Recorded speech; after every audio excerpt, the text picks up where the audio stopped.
Berikutnya ada beberapa pekerja pasar akan mengangkut barang. Mereka berangkat bersama mengangkat satu kali. Setiap orang maksimal mengangkut 85 kg. Jika jumlah seluruh barang itu 300 kg, berapa pekerja untuk mengangkut semuanya? Di situ teman-teman dilihat ya, kata kuncinya satu orang itu maksimal 85 kg. Boleh enggak di bawah 85 kg? Boleh. Misalkan mengangkat 10 kg boleh, karena itu di bawah. Ya maksimal mengangkut 85 itu mentok-mentoknya di 85 kg. Boleh kurang dari itu, tapi tidak boleh lebih ya. Jadi kapasitas maksimal itu 85 orang. Maka jumlah total barangnya kan 300 kg itu yang diketahui ya. Nah, misalkan banyak orang itu N, maka otomatis banyak orang itu akan lebih ya. 85 kali N itu akan lebih dari 300. Kenapa itu lebih dari atau sama dengan? Karena di situ maksimalnya satu orangnya 85 kg, bisa kurang dari itu gitu ya. Maka jumlah orangnya pasti bisa lebih banyak dari itu kan gitu ya.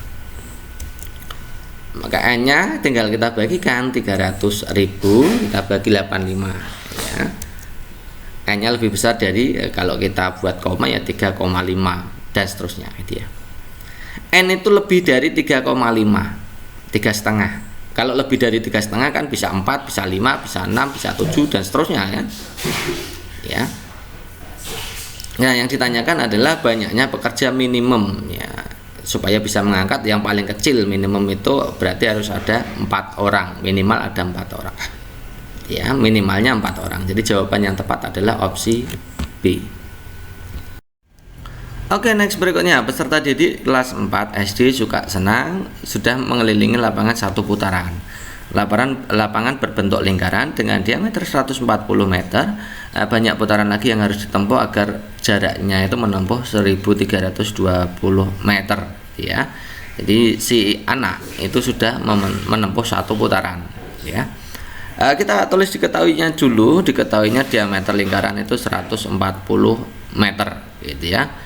Jadi karena ini berhubungan dengan putaran, maka kita cari kelilingnya gitu ya. Rumusnya kan sederhana, 22/7 kali D gitu ya. Jadi ingat teman-teman, itu penggunaan pi yaitu 22/7 itu menyesuaikan dengan diameter atau jari-jarinya. Kalau diameter atau jari-jarinya bisa dibagi 7, maka gunakan pi-nya adalah 22/7 gitu ya. Kita hitung ya, jadi 22/7 kali 140 kita bagi saja. 140 itu kan huruf angkanya ada 14-nya itu ya, nolnya tidak usah dipikirkan dulu, jadi 2, jadi 140 berarti bagi 7 itu 20 gitu ya. 20 kali 22 berarti 20 kali 22 berarti 440 meter. Jadi satu putaran itu adalah 440 meter gitu ya. Nah, jaraknya tadi inginnya menempuhnya 1320 ya. Kalau satu putaran 440 meter, kan satu keliling itu satu putaran 440 meter, maka kalau jaraknya 1320 ya kita bagi saja banyaknya putaran, berarti 1320 kita bagi dengan 440. Nolnya kita buang, jadi 132 kita bagi 44 ya. Ekornya 2 dibagi ekornya 4, kemungkinan besar adalah 3 ya, jadi 3 putaran. Jadi untuk menempuh 1320 meter itu butuh 3 putaran. Nah, karena tadi sudah berputar satu putaran, maka tinggal sisanya 2 putaran. Jadi jawabannya adalah 2 putaran. Berikutnya, kata serapan yang tepat terdapat pada kalimat apakah A. Hari ini akan ada rencana reshuffle kabinet dari presiden terpilih, B. Pemberian tryout sebelum UNBK akan membantu anak dalam mempersiapkan diri, C. Makan sayur dan buah adalah salah satu usaha untuk usaha agar manusia mendapatkan gizi balance, yang di periode triwulan 3 tahun ini diharapkan tidak akan terjadi defisit anggaran keuangan, ataukah E. Ikan di akuariumku semua mati karena pemadaman listrik 2 hari berturut-turut. Nah, kita akan analisa yang dicetak tebal itu, apakah reshuffle, tryout, balance, defisit atau akuarium itu merupakan kata serapan baku untuk yang sudah dibakukan oleh ejaan bahasa Indonesia kita gitu ya. Jadi ada 3 macam kata serapan ya teman-teman. Kata serapan itu ada 3. Yang pertama adalah proses adopsi, di mana kata serapan adopsi ini teman-teman itu dengan cara menuliskannya utuh, ya gelondong gitu ya, utuh dari bahasa asing, tidak terjadi perubahan apa-apa. Contohnya reshuffle. Nah, reshuffle itu ya ditulis reshuffle gitu aja. Reshuffle, tidak mengalami perubahan, ya, tidak mengalami perubahan tulisan. Hamburger itu juga termasuk adopsi, ya.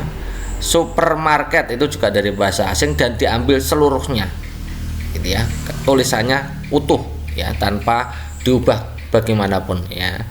Yang kedua ada cara adaptasi, itu dengan cara mengadaptasi ke ejaan bahasa Indonesia. Mengadaptasi itu biasanya seperti ini. Organisasi itu diambil dari bahasa asing yaitu organization. Organization gitu ya, diambil. Maka organization itu istilah asing, kalau dalam bahasa Indonesianya diubah menjadi organisasi. Gitu ya. Jadi hanya pelafalan saja ya, adaptasi itu pelafalan sesuai dengan ejaan Indonesia gitu aja. Umumnya masyarakat Indonesia itu tidak session atau ada tion-tion itu biasanya diganti dengan sasi gitu ya. Tuh. Jadi yang benar adalah organisasi, kemudian fluctuation itu yang di Indonesia kan jadi fluktuasi. Kemudian kalau dalam bahasa Inggrisnya adalah minimal, hanya 2, itu kalau sudah diserap di bahasa Indonesia menjadi minimal, maksimal itu jadi maksimal. Ya. Maksimal itu pakai X itu untuk serapan bahasa, tapi diubah kalau di Indonesia diadaptasikan dengan pelafalan bahasa Indonesia yaitu maksimal. Gratifying itu dalam bahasa Inggris, kemudian kalau dalam bahasa Indonesia jadi gratifikasi. Akuarium itu kepakai Q kalau dalam bahasa asing, kalau di Indonesia pakai K supaya lafaznya mudah untuk orang-orang Indonesia gitu ya. Teknik ketiga adalah teknik pungutan atau terjemahan. Biasanya saya mudahkannya adalah teknik terjemahan.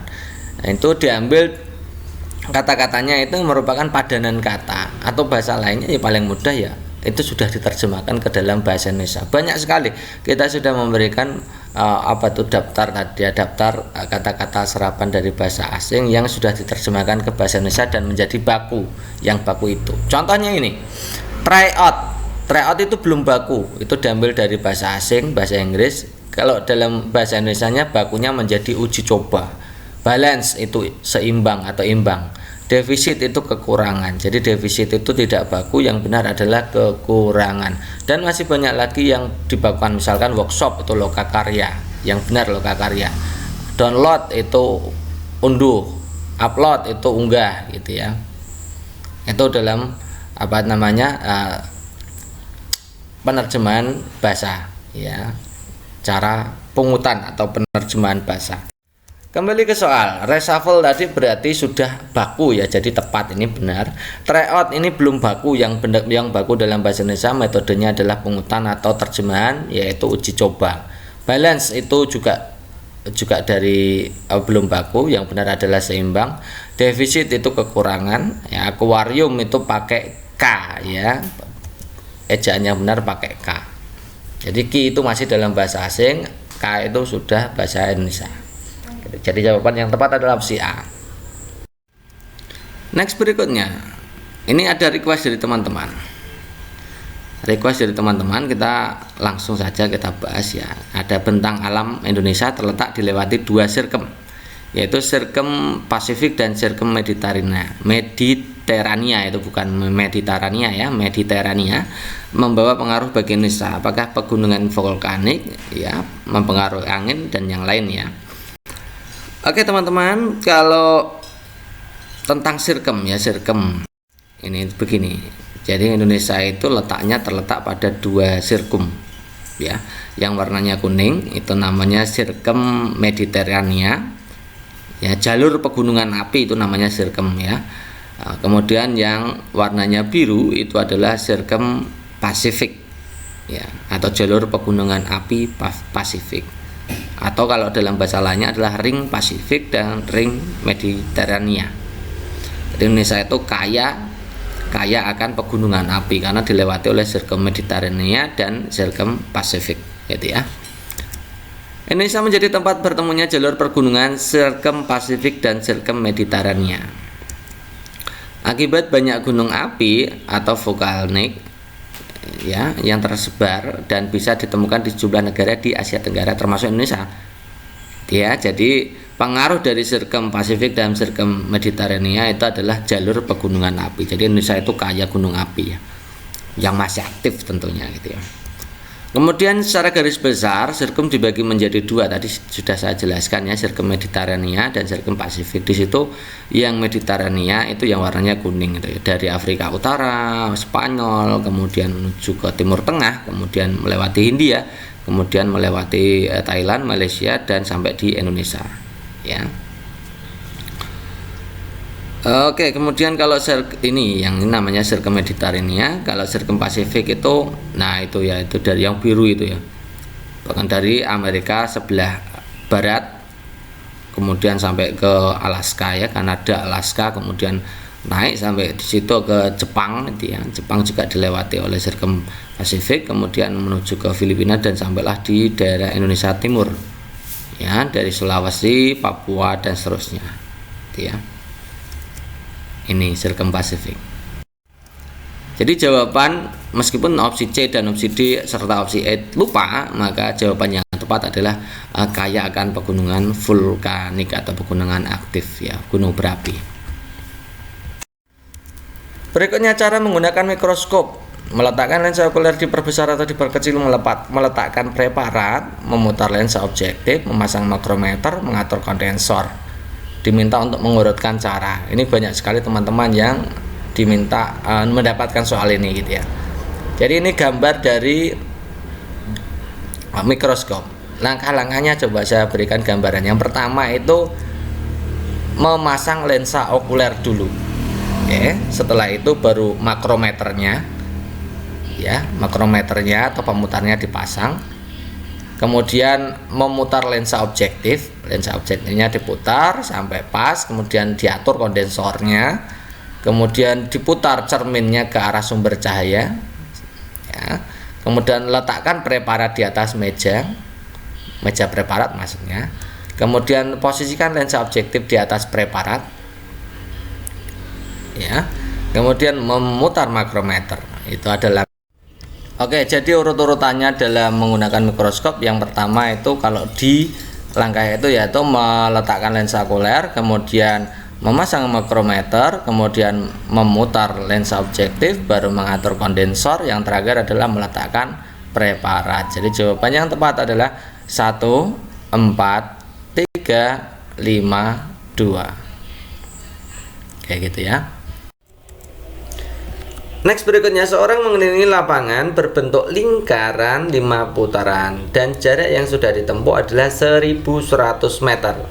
Luas lapangan tersebut adalah titik-titik. Teman-teman lihat opsi pilihan gandanya. Ya, semuanya ada nolnya ya. Jadi ini nanti agak ribet ya.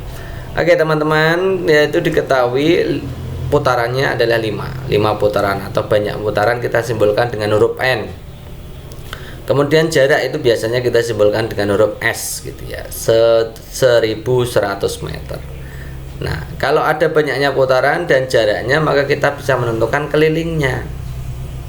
Nah, kelilingnya kan mudah, tinggal kita bagi saja. Keliling kan 1 putaran ya teman-teman ya. Kalau 5 putaran 1100, maka kalau satu putaran itu ya 1 keliling itu. Tinggal kita bagikan, S dibagi N gitu ya. Jadi 1100 kita bagi dengan 5. 1100 bagi 5 220 gitu ya. Jadi kelilingnya 220 meter. Ya. Kemudian kelilingnya ini kan rumusnya pi kali D. Kelilingnya adalah 220, pi-nya pakai 22/7 aja karena kelilingnya bisa dibagi dengan 22, maka kita pakai 22/7 kali D kan gitu ya. Jadi D-nya berarti 22/7 itu kita pindahkan ke ruas kiri. 7 kan ada di bawah, kalau pindah ke ruas kiri jadi di atas gitu karena operasinya kali gitu ya. Jadi 7/22. Jadi 220 kali 7/22.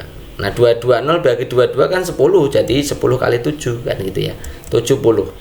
Nah diameternya 70, maka jari-jarinya setengahnya 35. Maka kita bisa menghitung luas lingkarannya. Luas lingkaran kan rumusnya pi RR, pi-nya pakai 22/7, R-nya 35 tadi sudah dijawab, kali 35. 7 dengan 35 kan bisa dibagi ya, 35 bagi 7 kan 5. Jadi 22 kali 5 kali 35 ketemunya adalah 3850 meter persegi. Ya, jadi jawaban yang tepat adalah 3850 B gitu ya teman-teman ya. Next, berikutnya pedagang buah meminta pekerjanya untuk memasukkan seluruh jeruk dalam kotak yang disediakan. Nah, tiap kotak berisi paling banyak 12 kg. Jika banyak jeruk yang akan dikemas 800 kg, banyak kotak paling sedikit yang diperlukan untuk mengemas seluruh jeruk. 66, 69, 67, 68 atau 56. Kalau yang ditanyakan adalah banyak kotak paling sedikit, maka kita pasti akan berpikir tentang pertidaksamaan linear, gitu ya, pertidaksamaan linear satu variabel. Nah, misalkan n adalah banyaknya kotak, teman-teman, gitu ya. Satu kotaknya kan berisi 12 kilo. Kalau banyaknya kotak itu n, maka 12n itu harus lebih besar dari 800 kan gitu. Kenapa harus lebih besar? Karena di situ meskipun sisa sedikit dari jeruk tetap harus dimasukkan dalam kotak kan gitu kan logikanya ya. Jadi nilainya 12n itu harus lebih besar daripada jumlah yang akan dikemas gitu ya. Jadi n nya kita bisa menentukan n nya berarti 12 nya pindah ke ruas kiri, jadi dibagi ya, 800 dibagi 12 ketemunya adalah 66,6 sekian sekian sekian ya, 66 lebih ya. Nilai terbesarnya berarti kan kalau n itu lebih besar dari 66,6 sekian sekian kan berarti bisa 67, bisa 68, bisa 69, bisa dan seterusnya gitu ya. Yang ditanyakan di situ adalah banyaknya kotak paling sedikit. Yang paling sedikit antara 67, 68, 69 dan seterusnya berapa? Ya 67 gitu ya. Jadi paling sedikitnya 67.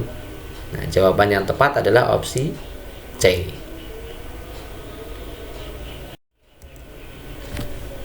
Berikutnya lagi, tiap kotak berisi 12 kg apel. Jika banyak apel yang akan dimasukkan ke kotak 300 kg, banyaknya kotak yang diperlukan adalah titik-titik. Nah, bedanya dengan yang tadi apa teman-teman? Yang tadi itu hubungannya dengan yang ditanyakan adalah paling sedikit atau paling banyak, itu pasti pakainya persamaan linear satu variabel, pertidaksamaan linear satu variabel. Kalau modelnya seperti ini, banyaknya kotak yang diperlukan itu pasti persamaan ya gitu ya. Jadi kalau n itu banyaknya kotak 12n itu pasti sama dengan 300 gitu, karena itu nilai pasti ya, banyak kotak yang diperlukan. Maka n nya kita tinggal bagikan saja, 300 bagi 12 ketemunya 25. Nah, tepat kan? Jadi banyaknya kotak yang diperlukan adalah 25 kotak.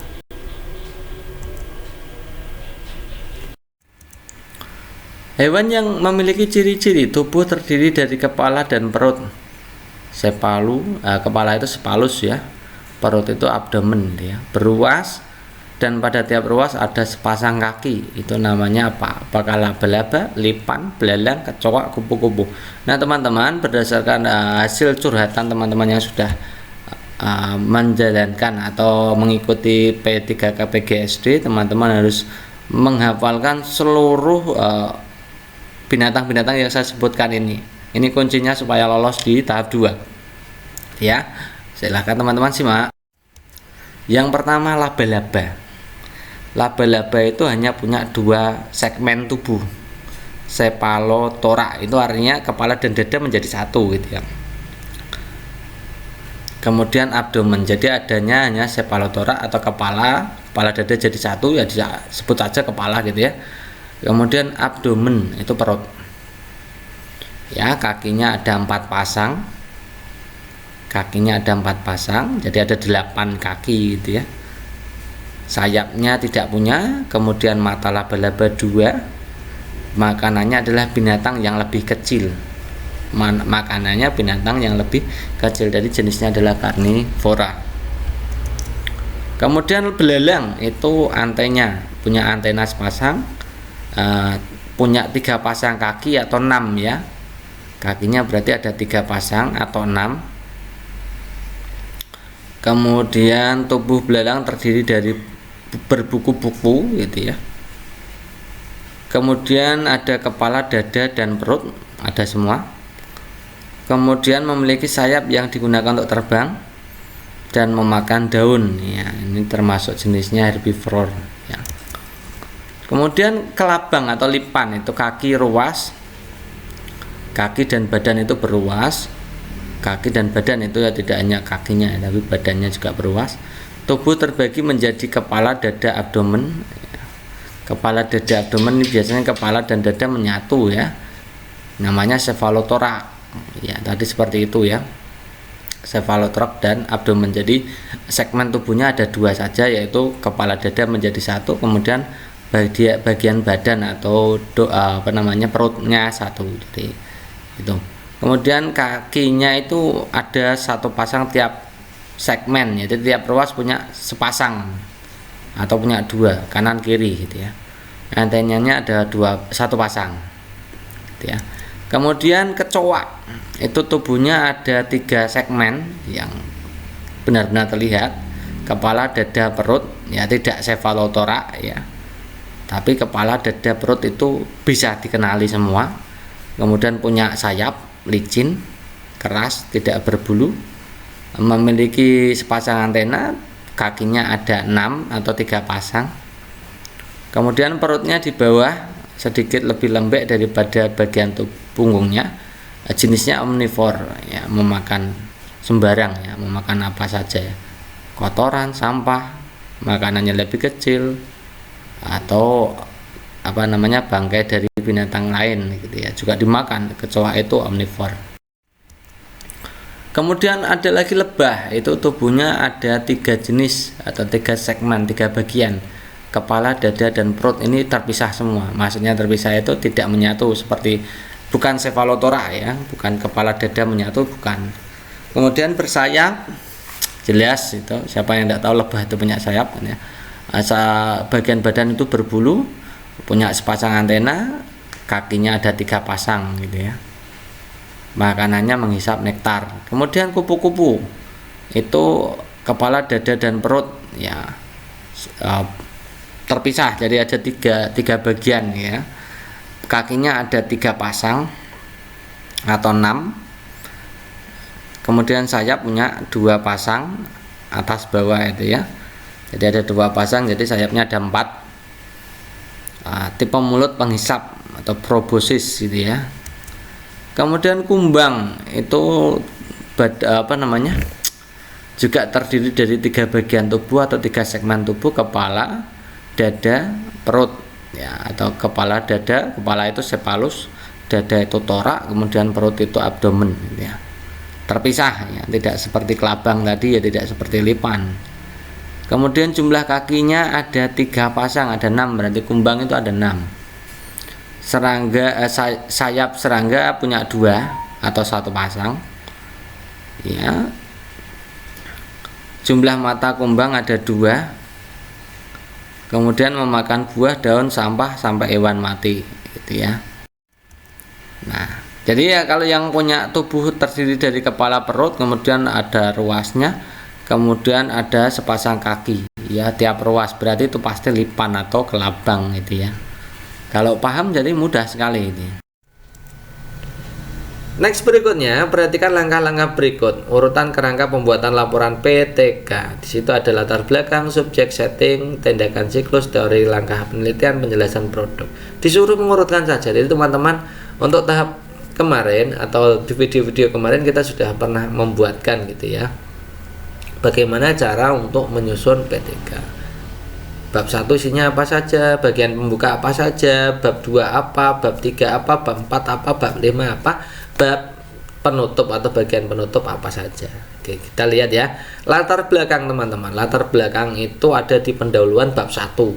Ya, latar belakang itu ada di pendahuluan bab 1. Ini bersama dengan apa saja? Ada latar belakang, ada rumusan masalah, identifikasi masalah, rumusan masalah, tujuan, manfaat.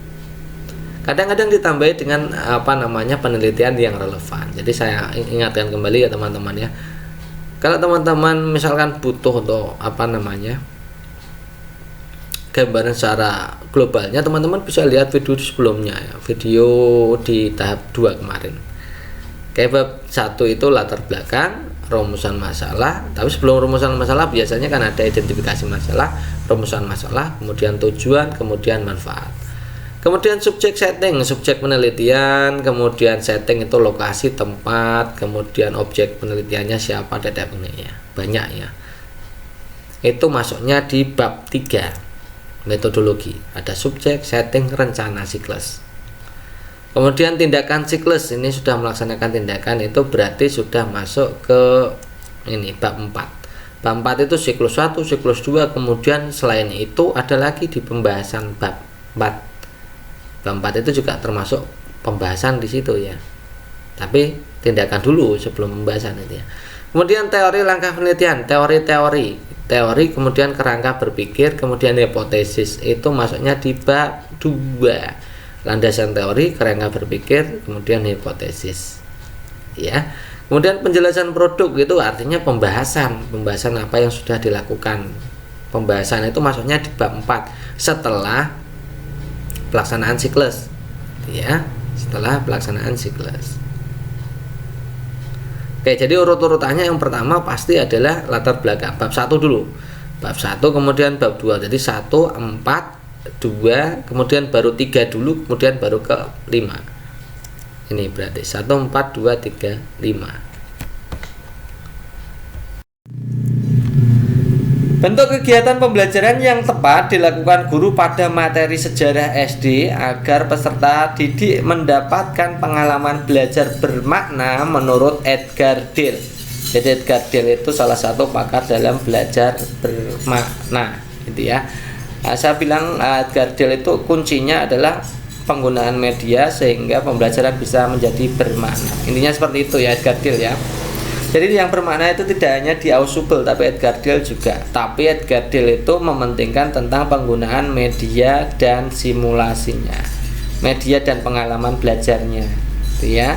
Jadi saya ulangi lagi bahwa Edgar Dale itu yang menjadi kuncinya adalah teori tentang pengalaman, media dan pengalaman. Kalau teori Abraham Maslow itu tentang motivasi, kalau Edgar Dale tentang pengalaman dan media, itu ya. Yang kita lihat opsi A. Tadi apa tadi? Pertanyaannya bentuk kegiatan pembelajaran yang tepat dilakukan guru materi sejarah, gitu ya. Apakah A meminta peserta didik menonton televisi tentang tempat-tempat sejarah, B mengajak peserta didik menonton pameran museum, C meminta peserta didik membaca buku di perpustakaan untuk menggali materi sejarah yang diajarkan, D mengajak peserta didik melakukan dharma wisata ke tempat-tempat bersejarah, yang E menggunakan media gambar yang menarik tentang tempat-tempat bersejarah. Kalau teman-teman tidak memahami bagaimana struktur pembelajaran atau struktur media dan pengalaman belajar menurut Edgar Dale, maka teman-teman akan dibikin pusing dengan soal seperti ini, ya. Oke, kita akan bahas tentang Edgar Dale. Kita mulai dari awal. Ada pertanyaan unik yaitu tentang penilaian pada pembelajaran daring. Jadi cara penilaian daring yang digunakan untuk mengadakan penilaian pengetahuan adalah titik-titik. Jadi intinya seperti ini, pembelajaran pada masa COVID atau masa pandemi ini kan pembelajarannya secara daring. Nah, maka penilaian yang tepat untuk mengukur pengetahuan dengan pembelajaran daring itu apa? Apakah A, quizzes, Google Form, quizzes, WhatsApp, YouTube, kemudian blogger, Google Form atau WhatsApp, PowerPoint, Google Form, Google Sheet atau Google Doc, Google Sheet atau Google Form. Itu ya teman-teman ya, ada 3 ini teman-teman. Nah, kita tidak tahu persisnya opsi pilihan gandanya seperti apa, tapi nanti teman-teman akan disajikan soal, diminta untuk mencari teknik penilaian yang tepat, penilaian pengetahuan yang tepat pada pembelajaran daring. Ada 3 seperti ini, ya. Jadi teman-teman harus paham aplikasi-aplikasi yang ada yang kita gunakan saat pembelajaran daring pada saat penilaian, ya. Saya jelaskan begini teman-teman. Jadi ada beberapa aplikasi yang bisa kita gunakan sebagai pendidik itu untuk menilai anak-anak dalam hal pengetahuan. Contohnya adalah yang pertama itu Google Formulir. Tentu saja teman-teman semua itu sudah pernah menggunakan Google Formulir, termasuk yang kita gunakan untuk web ya, bagi teman-teman yang membeli ebook dan tryoutnya kan sistemnya web itu kita framekan dari Google Form, jadi kita berikan dari Google Form Google Form kita kombinasikan dengan web, nanti jadi Google Formulir ini ya paling penting itu ya. Jadi teman-teman saya kira sudah pernah menggunakan itu, mencoba itu gitu ya. Kemudian berikutnya adalah Quizzes ProProf dulu ya. ProProf itu juga aplikasi interaktif ya, aplikasi interaktif yang dikembangkan untuk penilaian pembelajaran. Kemudian yang ketiga adalah Quizzes. Quizzes ini juga termasuk aplikasi sama seperti Google Form gitu ya, tapi tampilannya lebih menarik daripada Google Form gitu ya. Biasanya digunakan untuk tes model pilihan ganda, itu pakainya yang paling bagus adalah Quizzes gitu ya. Jadi semua dari 1, 2, 3 itu adalah sebuah aplikasi kuis online di mana membuat soal latihan secara interaktif, terutama untuk ProProf ya, itu interaktif sekali sehingga dapat diakses melalui smartphone, tablet, laptop ataupun komputer. Nah, sekarang kita analisa. Opsi A, Quizzes Google Form ProProf, yes, jawaban A benar. Yang B, Quizzes WhatsApp, YouTube itu bukan merupakan aplikasi untuk penilaian. WhatsApp juga bukan ya, WhatsApp itu hanya untuk memberikan tugas itu ya, screenshot gitu. Tapi kalau aplikasi untuk penilaian yang bisa mengolah penilaian tidak bisa. Kemudian kalau Blogger itu web ya, web tidak bisa ya, Google Form bisa, WhatsApp juga tidak bisa, PowerPoint apalagi PowerPoint itu bukan pembelajaran daring gitu ya. Kemudian Google Sheet itu aplikasi pengolah data, jadi bukan untuk aplikasi penilaian. Google Doc juga bukan, Google Slide itu juga bukan, yang bisa hanya Google Form pada opsi E. Jadi jawaban yang tepat adalah Quizzes, Google Form, dan ProProf. Berdasarkan teori Edgar Dale, yang memberikan dampak yang paling besar dalam belajar adalah titik dari opsi pilihan ganda yang disediakan tentunya ya. Apakah membaca, diskusi, demonstrasi, mendengar, atau presentasi. Jadi soal ini tidak harus seperti ini plek ya teman-teman. Kan teman-teman hanya hafal 3, yaitu membaca, berdiskusi, demonstrasi.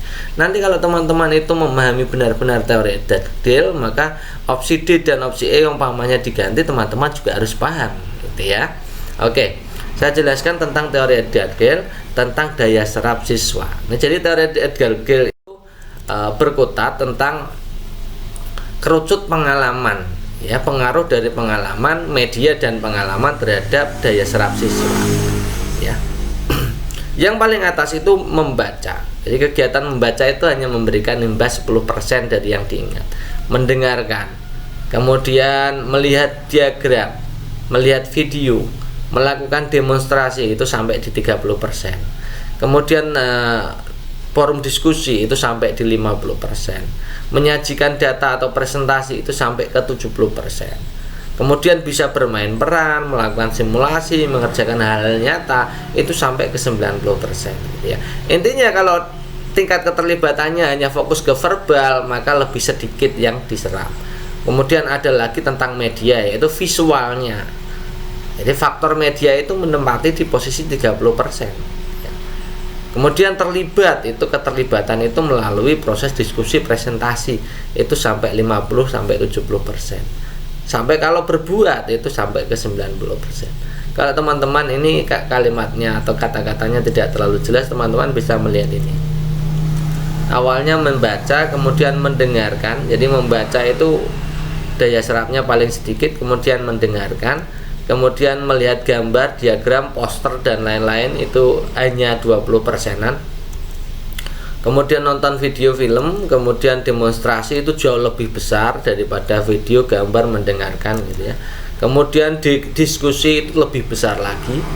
Kemudian presentasi ya, kemudian bermain peran ya, kemudian simulasi atau meniru, tiruan gitu ya.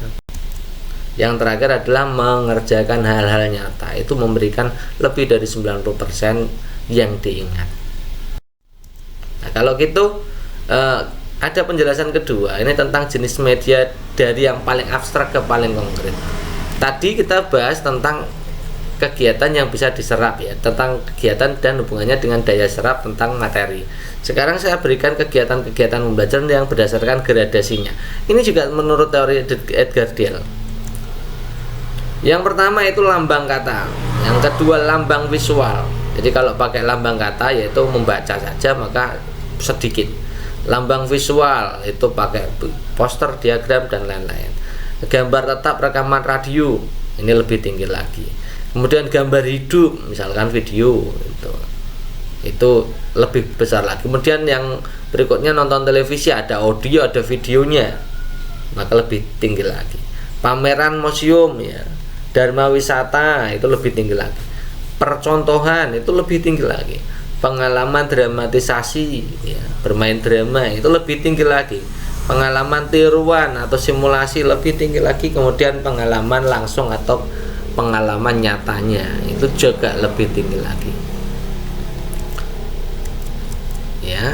Ini dari media abstrak menuju media konkret, pengalaman yang bersifat abstrak menuju pengalaman yang bersifat konkret. Nah kalau gitu kita jawabannya apa? Membaca, diskusi, demonstrasi, mendengar, presentasi. Jawabannya yang benar yaitu presentasi, karena diskusi itu berada di daya serapnya lebih kecil daripada presentasi, itu ya teman-teman ya. Kita mulai dari yang pertama, ini urutan metamorfosis kupu-kupu. Nah pada pembelajaran tahap 2 kemarin kita sudah memberikan, tapi bedanya adalah masih telur larva pupa imago, ya, masih bentuknya seperti itu. Nah ternyata soalnya itu bentuknya sudah ke masing-masing hewan, misalkan ke telur, ulat, kepompong gitu ya. Meskipun teman-teman yang sudah menyaksikan video-video lalu itu sudah paham, oh pupa itu kepompong, larva itu ulat gitu ya teman-teman ya. Oke, kita lihat opsi pilihan gandanya. Di situ ada kupu-kupu dewasa, telur, ulat, kepompong, kupu-kupu muda, telur, ulat, kupu-kupu muda dan seterusnya itu ya. Intinya tidak harus dari telur. Karena bentuknya siklus teman-teman. Nah ini saya berikan urutan metamorfosis kupu-kupu berikut. Nah ini ya. Ini kalau dari kupu-kupu dewasa boleh kupu-kupu dewasa baru masuk ke telur, baru lagi ke ulat, kemudian menjadi kepompong ya, kepompong ada 2 jenis kepompong itu, kemudian baru jadi kupu-kupu muda ya teman-teman. Kalau dari kupu-kupu dewasa berarti kupu-kupu dewasa, telur, ulat, kepompong, kupu-kupu muda. Jadi jawaban yang tepat opsi A ini ya teman-teman. Next berikut ini merupakan dampak negatif dari modernisasi. Ini pembelajaran IPS SD ya. Kita lihat opsi pilihan gandanya, kemajuan teknologi dan pengetahuan, cara berpikir masyarakat berubah, kemudian perilaku masyarakat yang konsumtif, banyak industri di kota besar, yang merupakan dampak negatif, dampak yang buruk gitu ya. Oke, kita akan berikan pembahasannya tentang dampak negatif dan dampak positif dari modernisasi, sehingga nanti teman-teman bisa jawab opsi A, B, C, D kayak gitu. Oke, kita bahas dulu untuk pengaruh positif negatif modernisasi. Yang positif itunya adanya transfer teknologi negara maju ke negara berkembang ya, dampaknya kemajuan pembangunan, kemajuan teknologi dan seterusnya. Kemudian yang kedua, semakin berkembangnya ilmu pengetahuan dan teknologi, jelas gitu ya. Yang ketiga, adanya modernisasi membuat cara berpikir masyarakat itu berubah ya. Yang dari irasional menjadi rasional, yang dari dulunya tidak logis menjadi logis gitu ya. Kemudian yang keempat adalah tingkat kehidupan menjadi lebih baik karena berkembangnya industri. Jadi industri pakaian, industri makanan dan lain-lain. Jadi menyebabkan perkembangan kehidupan masyarakat, jadi masyarakat lebih makmur ya di bidang itu intinya. Kemudian dampak negatifnya apa dari perkembangan modernisasi ini? Yang pertama itu pergeseran nilai-nilai budaya. Jadi budaya dalam negeri perlahan bergeser menuju luar negeri. Budaya hidup kebarat-baratan itu termasuk dampak negatif dari modernisasi gitu ya. Kemudian yang kedua adalah munculnya perilaku masyarakat yang konsumtif ya. Konsumtif gitu ya. Kemudian yang ketiga, sikap individualisme lebih mendominasi, tidak seperti yang sebelum-sebelumnya. Sebelum adanya modernisasi biasanya tingkat kekeluargaan, kemasyarakatan dengan lingkungan sekitar, dengan masyarakat itu kuat, sementara setelah adanya modernisasi itu tingkat individualismenya lebih mendominasi ya. Oke, berarti kita bisa jawab ya, kalau kemajuan teknologi dan pengetahuan jelas itu dampak positif. Cara berpikir masyarakat yang berubah, ini maksudnya cara berpikir yang irasional menjadi rasional, berarti juga termasuk dampak positif. Perilaku masyarakat konsumtif itu jelas dampak negatif, tadi sudah ya. Banyak industri di kota besar. Nah, perkembangan industri ini menyebabkan kemajuan di bidang masyarakat ya, kemajuan ekonomi masyarakat, kemajuan pola pikir masyarakat dan seterusnya. Yang D itu berarti opsinya adalah dampak positif. Jadi jawaban yang tepat, yang negatif yang mana? Ya tentu saja jawabannya yang C. Dampak negatif dari modernisasi antara lain kekeluargaan dan gotong royong semakin berkurang. Hal ini dapat terjadi karena apa? Apakah A. Modernisasi kurang berhasil, B. Sumber daya manusia sedikit, C. Pengaruh pola hidup kebarat-baratan, atau D. Banyak industri di kota besar. Ini ya, kita bicara tentang dampak negatif dari modernisasi. Kita tadi sudah menyebutkan bahwa dampak negatif modernisasi itu banyak hal ya. Yang pertama tentang gaya hidup individualistik itu ya, itu termasuk bagian dari itu. Nah, salah satu dampak negatif dari modernisasi adalah kekeluargaan dan gotong royong yang semakin berkurang. Nah, terjadi karena apa? Kalau modernisasi kurang berhasil itu harusnya kekeluargaan tetap terjaga ya. Kalau sumber daya manusia sedikit ya bukan ya. Jadi ini tentang gaya hidup individualistik yang menuju ke barat-baratan. Jadi jawaban yang tepat adalah opsi C. Ini dampak negatifnya.